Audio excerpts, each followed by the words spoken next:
Hi everyone, welcome back to Farrand Film, and today I am bringing you the first of two revision videos for this year's Film Studies GCSE exams. This one's going to cover paper 1, which is on Tuesday the 14th of May. And as you can see on the screen, some changes to films, so just to make sure that everyone is singing from the same hymn sheet, everyone's on the same page. So the films this year, question 1, Dracula, Singing in the Rain, Pillow Talk, Rebel Without a Cause, Invasion of the Body Snatchers. Question 2, Lost Boys, Grease, When Harry Met Sally, Ferris Bueller's Day Off, and E.T. The pairings there then are Dracula and the Lost Boys, Singing in the Rain and Grease, Pillow Talk and When Harry Met Sally, Rebel Without a Cause and Ferris Bueller's Day Off, and Invasion of the Body Snatchers and E.T. If you are at the point already where you're thinking, I don't recognise any of those films, I've not done any of those films, I think it's a good time to go and have that conversation with the teacher. Or if you are a teacher, maybe just write a comment for some help, but I'm assuming everyone's okay. Question 4 is the key development timeline, which I'm going to go through as well. And then question 5 is the specialist writing. There's some changes on films on there as well. So Juno, The Hurt Locker, Whiplash, and then 2 new ones, Lady Bird and The Hate You Give. So again, I'm hoping that everything there is recognisable for everybody who's watching this video. So I'm going to kick off question 1 now. What I'm going to do with this video, and what I'm going to do with the sort of part 2, paper 2 video, is I'm essentially going to talk you through questions. I'm going to talk you through what's come up on the papers before, if there are any sort of glaring omissions. Now, not that that necessarily means anything. I think one thing that is quite difficult and that people try and do is try and predict what's going to come up on the paper, and I don't advise that at all, because I think if you look at it in a sort of landscape and you look at where things have been asked before and if anything's missing, you're just going to do yourself a disservice if you try and focus on revising the gaps, because it might be that yes, they've not asked a question about sound, so you focus all on sound, but then cinematography comes back up again. So you need to make sure that you are generally revising all of these films, that you're revising all the content for all of these films, that you're looking back at all of the contexts and everything like that.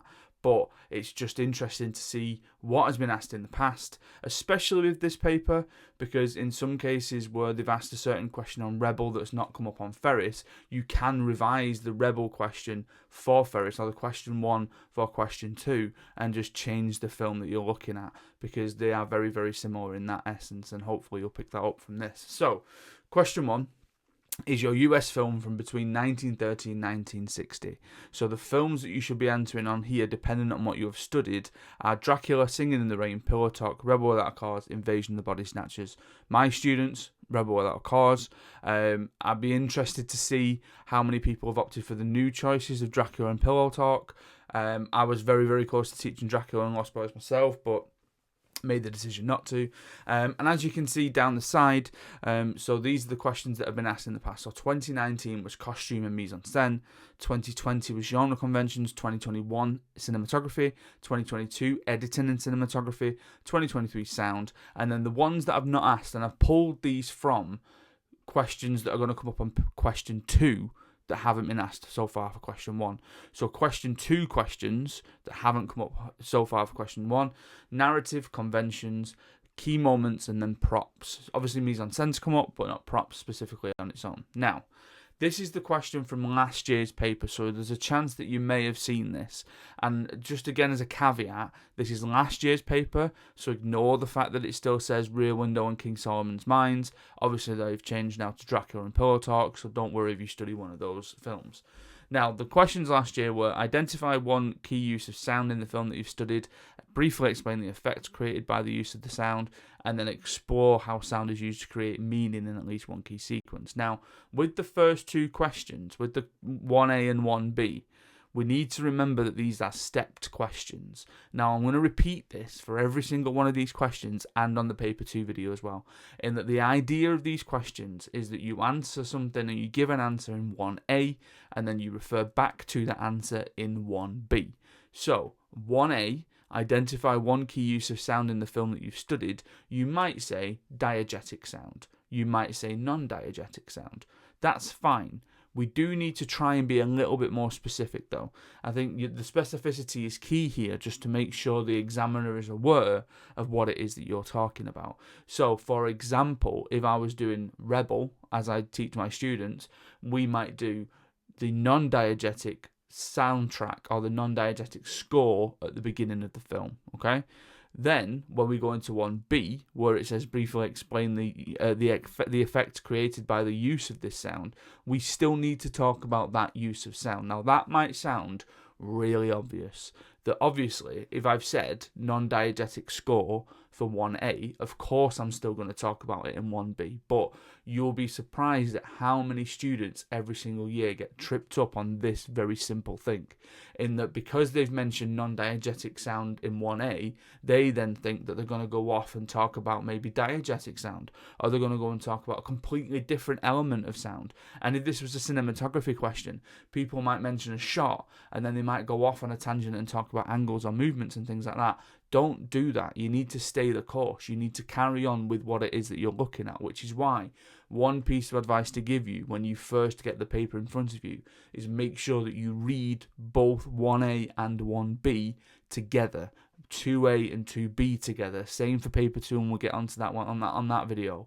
But it's making sure that you are aware of exactly what that chunk of the question is asking you. Don't treat them as individuals, treat them as a chunk, and make sure that you are picking the right thing, because it might be that you've picked an element of sound in this case that is right and is specific enough for your film and gets you that 1 mark, but it might be that you can't really talk about it enough for a 4 marker. So at that point, you need to think about what is going to be the best use of sound from your film to talk about in this question. Moving into the 15 marker, so explore how sound is used to create meaning in at least one key sequence from the film that you've studied. Now, one thing, I say 15 marker, I apologise, I mean a 10 marker for this one. One thing that I keep mentioning to my students, and I'm trying to sort of ingrain in them in order to try and make sure that they're writing enough, but then make sure that they're not answering the question really quickly and sort of stopping. Split your 10 markers into 2. Split your 15 markers into 3. Treat them as 2 5 markers, okay? And I'm going to take you through how to do that now. So, sound in this instance, so explore how sound is used to create meaning in at least one key sequence. My head straight away goes, if I'm splitting that into 2, we're going to go diegetic and we're going to go non-diegetic sound. That means then I write a paragraph on the diegetic sound in one key sequence, and I write a paragraph on the non-diegetic sound. So I'm going to write a paragraph on the sound that the characters can hear, and then the sound that the characters can't hear. Now, for Rebel Without a Cause, a key thing for that is the opening sequence, okay? Now, on the screen that you'll be able to see now, this is a sort of a structure that I've been using. Now, to teachers out there and to students out there, this isn't a sort of catch-all. This isn't a 100% success rate. I've been trying it out with my students this year. We've had some success with it. Some students have found that it really helps them. Some students have found that it sort of hinders them a little bit, and then they're not quite comfortable in writing that sort of frame, but they understand how it is that it's developing their point. So I'm going to take you through it. If it helps, perfect. By all means, use it. If it doesn't, it might be that it gets you thinking about what a structure should look like, and the certain things that you're going to get into your answer instead. So, we're answering the question of explore how sound is used to create meaning in at least one key sequence in the film that you have studied. Now, I always ask my students to start with 2 very specific things. You want to start with a topic sentence, and your topic sentence essentially answers the question in 1 sentence. In Rebel Without a Cause, to use that film as an example, diegetic and non-diegetic sound are used to create meaning. Okay, so that's 2 elements of sound: diegetic sound, non-diegetic sound. Then you mention your key sequence. Now, it's extremely important, especially in a question that says refer to at least one key sequence, that you are mentioning that key sequence. Ultimately, what the exam is trying to do is assess your knowledge of the film and your application of that knowledge alongside the elements of film form.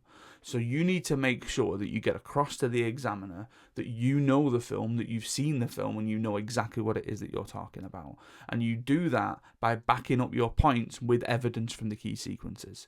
So before you answer anything, before you do anything on paragraphs, I strongly advise that you write a topic sentence that splits up your answer, that you can refer back to, and you can say, right, well, my first paragraph is on diegetic, my second paragraph is on non-diegetic. and then your key sequence, you make sure that you reference your key sequence, because it might be that you write an answer and you forget to refer to a sequence. You look back at what you've written and you go, oh, I've not done that. I'm going to go back and I'm going to do it again now. When we get into the paragraphs, now what I've done for my students is I've done a lot of different crib sheets and trying to sort of get sentence starters done and all that kind of stuff, and hopefully this helps. And again, if it helps, feel free to take a screenshot, do all that kind of stuff, practice answering a question in this format. So, paragraph 1, we're going to go down point, scene, important, audience, and then genre or context. Now, I apologise that there's no snippy little mnemonic for you to remember that. It's not a pedal, it's not a peel, it's not a whatever else it is, but this is just the way that it seemed to work, okay? So, the first point I will discuss is diegetic sound. This is best seen in the opening sequence when Jim shouts, "You're tearing me apart," at his parents. Important. This is important because it clearly emphasises Jim's frustrations with his parents early in the film. Audience.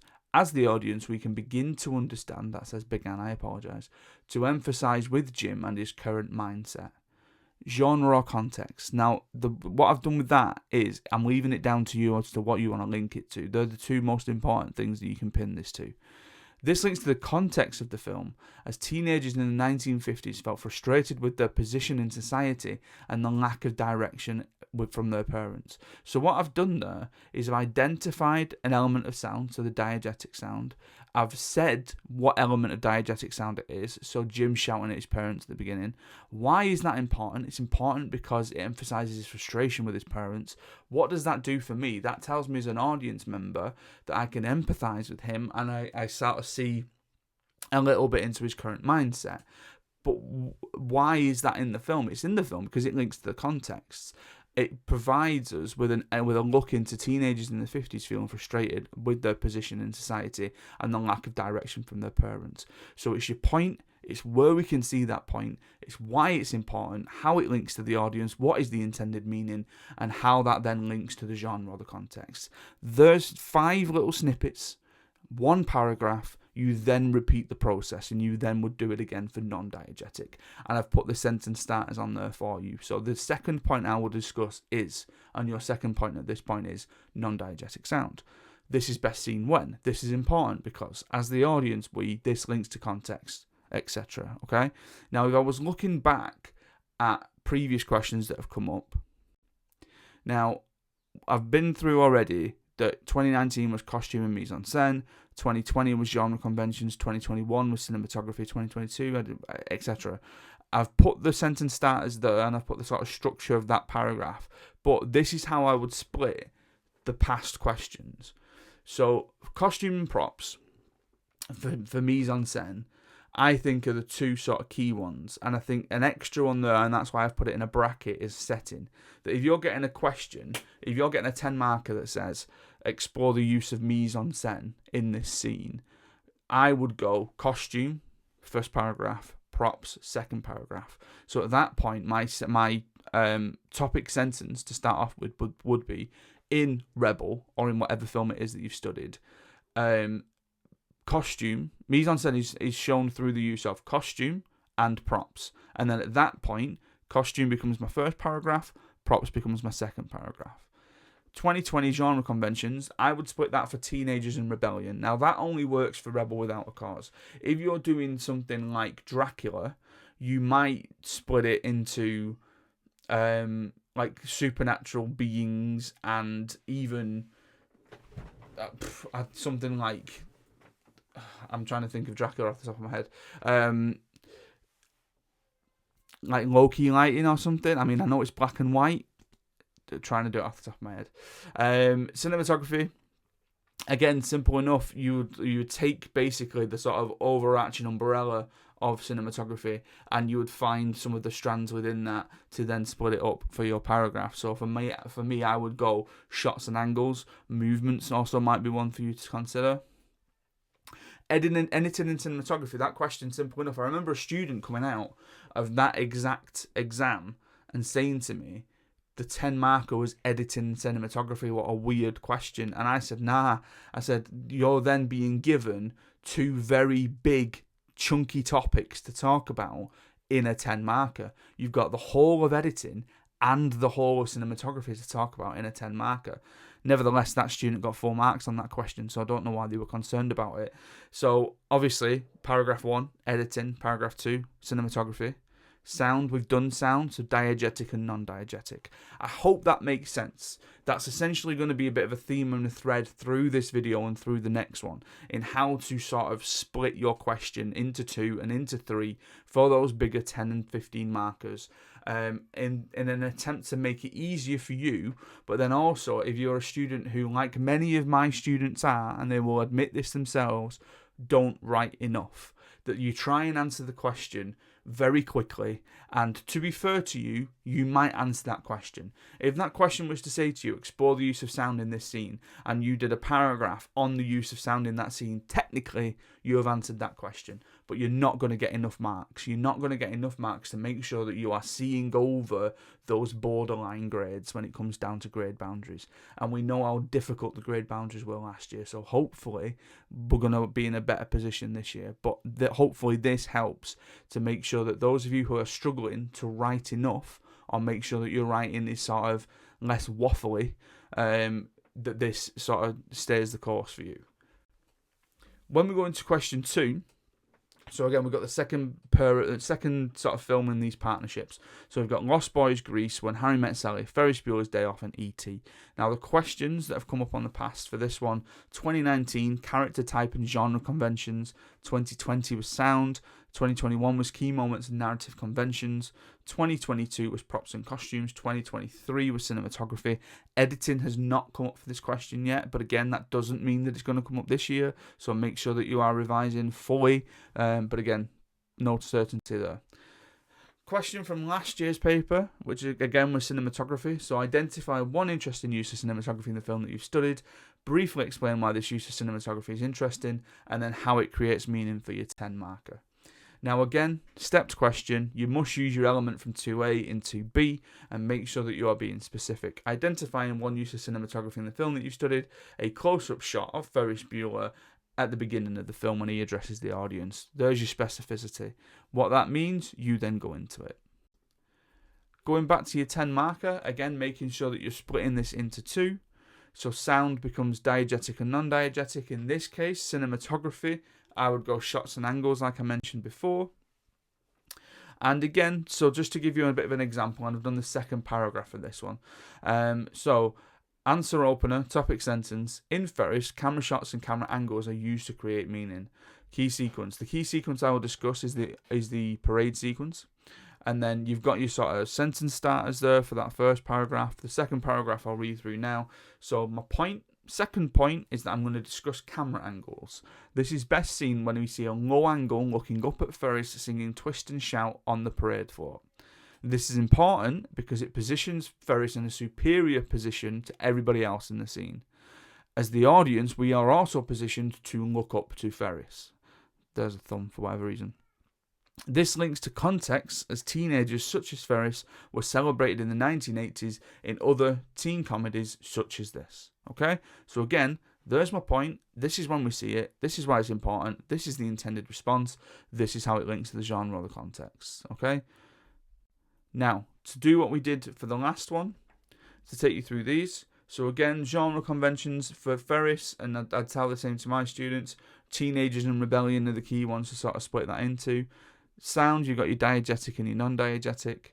Narrative conventions, protagonists and antagonists. Now, the thing about narrative conventions, and I remember emailing the exam board when this came up on a question, it wasn't a question, it was the advanced notice from 2021, where they'd mentioned narrative conventions, and I just wanted clarification on what they meant by that. And it's things to do with plot and story. But then ultimately a narrative convention, it's that convention of storytelling. It's that convention of things that we'd expect to see in a story. In which case, and more prevalently, it is a protagonist and it is an antagonist. It's a good guy and it's a bad guy, okay? And I think so essentially you can get your protagonist and your antagonist in there. Your props and costumes, straightforward. If you're lucky enough to get a question that gives you two things, to look at. So that editing and cinematography on the last one, and then in this case the props and the costumes. Make sure that you're just using that as your framework. Make sure that you're just doing one paragraph on props, one paragraph on costumes. Cinematography, your angles and your movements, so your shots and your angles and your movements. However it is that you want to split that umbrella term. Now, the big one on paper one, comparative analysis. So the pairs of films that we need to consider: Dracula and the Lost Boys, Singing in the Rain in Greece, Pillow Talk and When Harry Met Sally, Rebel Without a Cause and Ferris Bueller's Day Off, Invasion of the Body Snatchers and E.T. 2019 was your contexts, 2020 was represent the times in which they are set, 2021 was messages and themes, 2022 genre conventions, 2023 time of production. What hasn't been asked yet is anything specific on characters. Now, I'm only pulling that from the SAMs. So before we had an official paper for this specification, we were given sample assessment materials. I believe there was a question in one version of the SAMs that mentioned characters, but context is king for this one. Context is the one that comes up a lot for this one, and to make sure that you know the context for both of your films inside and out. So this was the question that came up last year. So compare how the time of production has had an effect on the films that you have studied. Now this is the first question that you will get across both papers that has bullet points on it. Now the idea of the bullet points is the exam board haven't put them there to throw you off. They haven't put them there to waste space on a piece of paper. They've put them there to aid you and to help you in structuring your response. And the idea being that if you worked through these bullet points and you went through each specific section, that might give you some sort of response and some sort of framework. I'm going to steer away from it at the minute, but they're useful to use as a bit of a guide and a sort of helping point. So context is king. Like I say, you need to know the context for this one. Now, specifically, the idea of this question, the idea of these three questions, is that you're looking at how the genre has developed over time between the two films. Now, the idea is, for all of the films that you see, that Rebel Without a Cause, for instance, is a teen film. Ferris Bueller is a teen film. They are very different films. Dracula is a vampire horror film. The Lost Boys is a vampire horror film. They are very different films. So it's about how you're going to get across how the genre may have developed over time because of things like context, because of different things in society, in culture, and in history that happened or were happening at the time, and how your film reflects both of those things. Now, this is where we get into a bit of a different structure, and this is one that I've mentioned before, and I've given as sort of an example in revision videos, and I think still works. I think it still works in that, yes, you may need to tweak some stuff. I was talking to Mr. Ives recently, who sent me a message on Facebook about this, and it might be that certain things are tweaked slightly, in that you may have to not necessarily talk about your comparison first. You might want to talk about your contrast first, or whatever it is, however it is, it works. But this is essentially the structure. So your topic sentence: in film 1, this happens. In film 2, this happens. So I was just to go back to the question. So it's about the considering the time of production. So it could be in Rebel Without a Cause. At the time of production, the 1950s were a time of paranoia and McCarthyism. Okay, so you're doing that sort of topic sentence thing again, just to set you up for later. Your key sequences. So the key sequence I will discuss from film 1 is, the key sequence I will discuss from film 2 is, and so on. Then you go film 1, film 2, compare, contrast, conclude. You go, for my students, Rebel, Ferris, compare, contrast, conclude. Rebel, Ferris, compare, contrast, conclude. Talk to me about your first film that you've studied. Talk to me about the second film that you've studied. Tell me how they are similar in relation to the question. Tell me how they are different in relation to the question. And then wrap it up nicely for me, okay? Now, when it comes to the comparison, using things like similarly, films are similar due to whatever, okay? When it comes to the contrast, however, they are different because, okay? Now, one of the things that I was talking to some people about was this idea of the contrast can sometimes become a bit of a repetition of the comparison. Now, one thing that I've been talking to my students about in terms of Rebel and Ferris is they are both films from the same genre, but they are vastly different. They are both historically accurate films, but Rebel is melodramatic, whereas Ferris is more jovial, and that links to the times in which they are set. Because Rebel being drama is because it's almost a social commentary on what was going on with teenagers in the 1950s. Ferris being more jovial is because, again, in the 80s, we had the economic boom in America. America was feeling on top of the world. They were churning out films to make people feel happy. But then on the flip side to that, you then get 80s teenagers either seeing themselves on screen as victims of the horror boom, so in things like Nightmare on Elm Street, or where you get the jovial stuff in the John Hughes sort of output with things like this, with Breakfast Club, 16 Candles, all that kind of stuff. But again, films of the same genre, this one being more jovial, Rebel, being more melodramatic. If you look at Dracula and the Lost Boys, Dracula is very slow. It's quite plodding. It's building the tension. It's building that slow burn. Whereas when you look at Lost Boys, when you look at that sort of crew in Lost Boys, they are new romantics. They're Duran but vampires, So it's about how that's changed over time as well, and what the sort of society comes to expect from a film of a certain genre, dependent on the time period in which it's set and made. So I'm giving you an example on the screen of a question that came from an exam paper from one of the students that I taught a couple of years ago, and this is a full 20-mark response.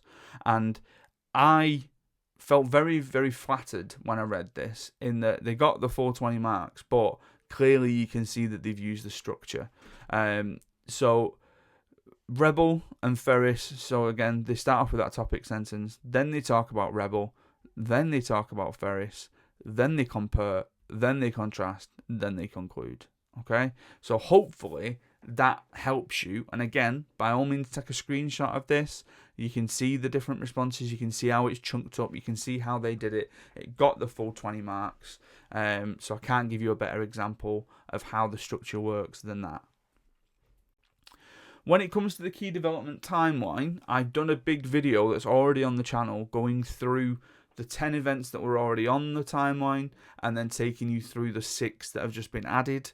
Now, if we go through the questions like we have done for all of them, so 2019, 1895, 1927 and the 1950s, 2020, 1895, 1948 and the 1990s, 2021, 95 to 27, the 1950s and the 1970s, 2022 was the 70s, the big 5 and the little 3, and 2023 was the 20s, 1927 and 1935. So the events from the old timeline, where it was just 10 that haven't been asked about yet, are the late 1950s and 1975. All of the new ones are on the paper for the first time this year. So 1995, 2000s, 2007, 2010s, 2017 and 2018. If I was a betting man, which I'm not, I would assume that they're going to ask about some of the new ones.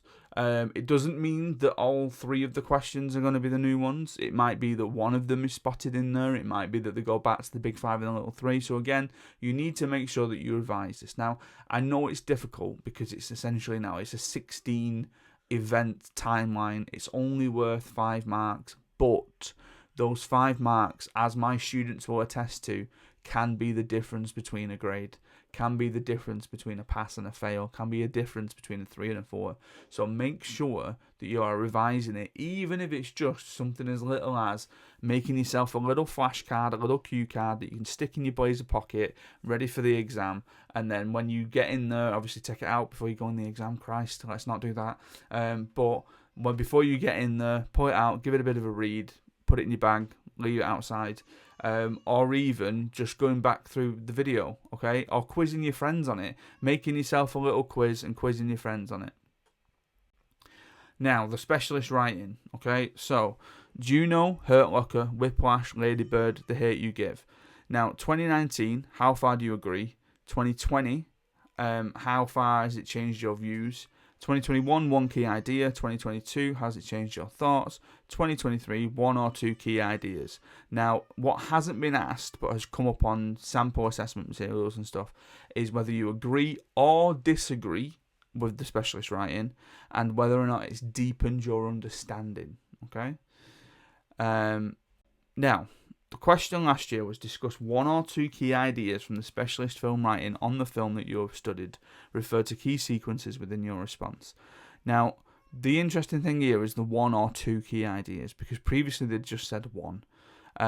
I get my students to talk about 3 key ideas in the Whiplash writing, because I think, again, that gives them a structure and it gives them enough to write about.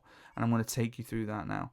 So, first of all, actually, know your specialist writing. The one thing that sort of comes up, it comes up far too many times, is students get into this question and they go, what's my specialist writing? What is that? And you go, you remember that article that we read and that we're talking about? Yeah, that thing. Oh, yeah, that one. So, specialist writing wise, there are 2 specialist writing for every single film, and that is option A and option B. They are general specialist writing that you can apply to lots of films. So the option A is finding the frame, which is the one that's got the still from The Godfather on it, and option B is what makes a film independent. Now, they can be both applied to the films that you've studied. Option C, my preferred option, are the ones that are specific to that particular film. So for us who study Whiplash, that's Whiplash, Men and Masculinity, written by Tom Beasley. Now, you need to look at all of them. You need to know all 3. I think it's absolutely fine and fair for your teacher to steer you towards one as a sort of preference, as a sort of preferred one.